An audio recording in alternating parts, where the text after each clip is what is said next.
Hello everyone, good evening. আজি আমাৰ ঘৰত এটা ডাঙৰ আলহী আছে। কোন আলহী জানেনে বাৰু?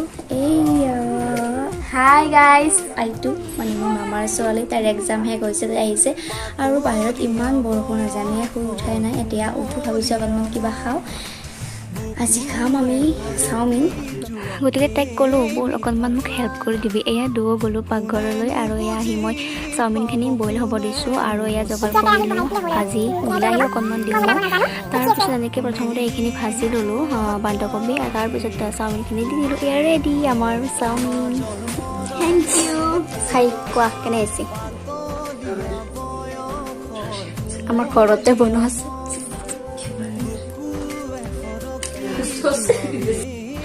দোকানৰ দৰে নহ'ব পাৰে, কিন্তু খাবলৈ খুব ভাল লাগিছিল। তাই কৈছে মই বোলে দোকান দিব পাৰিম। বাৰু আমাৰ গধূলিটো আজি এনেকৈ গ'ল। এয়া টিভি চাই চাই আমি চাওমিন খালোঁ, খুব ভাল লাগিল। আজিলৈ বাই।